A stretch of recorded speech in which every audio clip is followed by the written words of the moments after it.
শহরের নামকরা মাস্তান রাফিদের যৌনাঙ্গ কেটে কে যেন ইয়ামিনের ফ্যান অ্যান্ড লাভলি বিজ্ঞাপন পোস্টারের মাঝ বরাবর লটকে রেখে দিয়ে গেছে। পুরো শহরকে যেন তাক লাগিয়ে দিয়েছে এই বিষয়টা।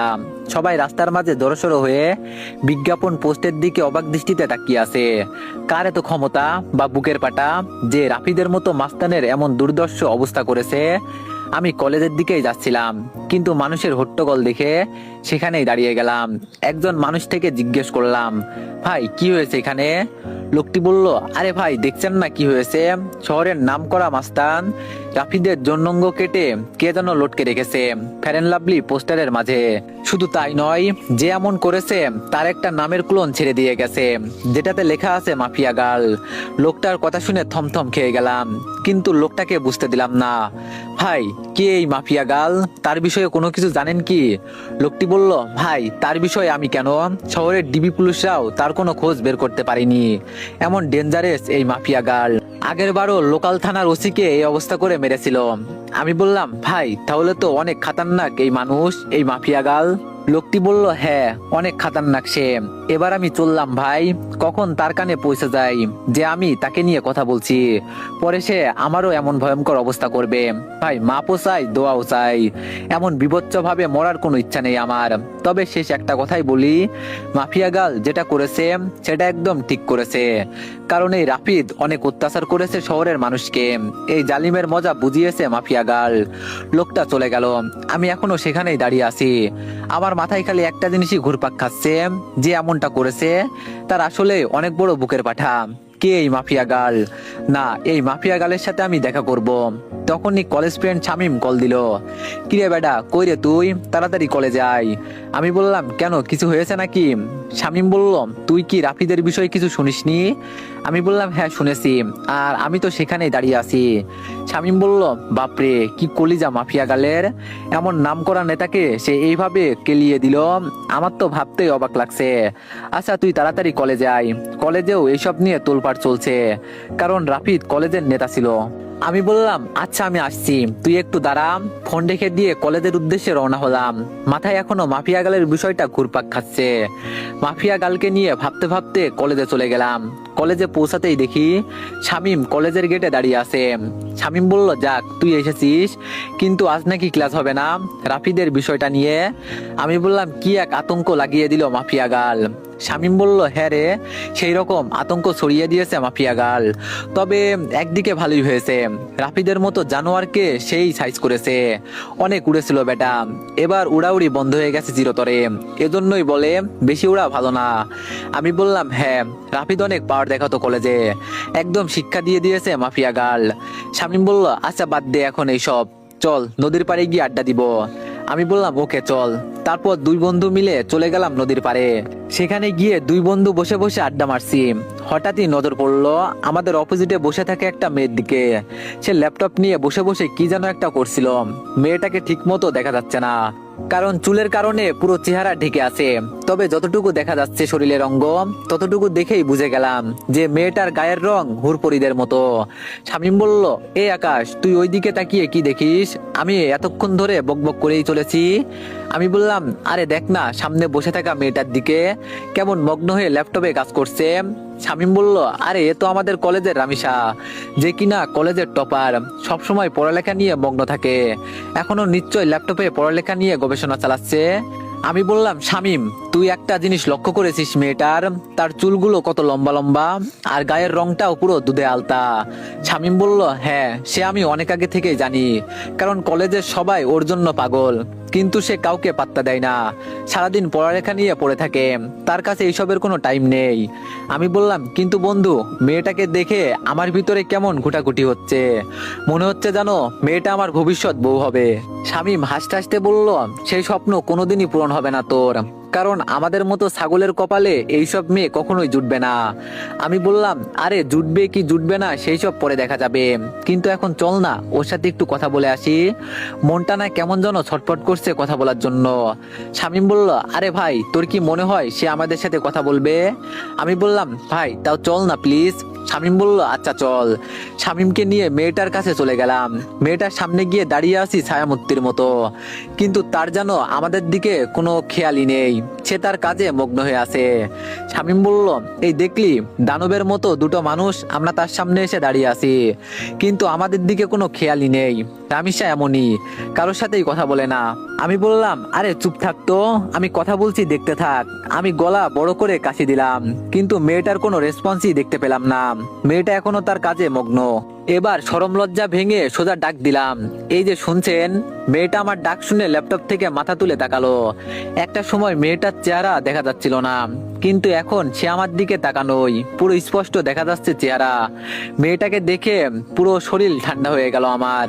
ও আল্লাহ, এটা তো মেয়ে না, এটা তো পরী, পালক থেকে ভুল করে নেমে আসা কোনো হুড়পড়ি। মেয়েটি বলল, জি বলুন। আমি মেয়েটার দিকে চোখ বড় বড় করে তাকিয়ে আছি। আমার তো পুরো দুনিয়াদারি যেন নিমিষেই থমকে গেল। আমি চুপচাপ তাকিয়ে আছি মেয়েটার দিকে। তখনই সাইড থেকে শামীম ধাক্কা দিয়ে বলল, আরে আকাশ, তুই কোথায় হারিয়ে গেলি? হ্যাঁ। শামীমের কথায় হুঁশ ফিরে আসলো। না না, আমি এখানেই আছি, কোথাও হারাইনি। শামীম বলল, না হারালে বোবার মতো ওর দিকে ড্যাব ড্যাব করে তাকিয়ে আছিস যে। শামীম কথা শেষ করতেই পাশ থেকে মেয়েটা আবার বলে উঠলো, জি বলুন, কি বলবেন? আমি বললাম, না না, কিছু বলবো না, আপনাকে শুধু চেয়ে চেয়ে দেখবো। মেয়েটি বলল, মানে বুঝলাম না। আমি বললাম, আরে মানে আপনার সাথে একটু কথা বলতে চাই। মেয়েটি বলল, জি বলুন, বললাম তো। আমি বললাম, আপনার পাশে কি একটু বসা যাবে আগে?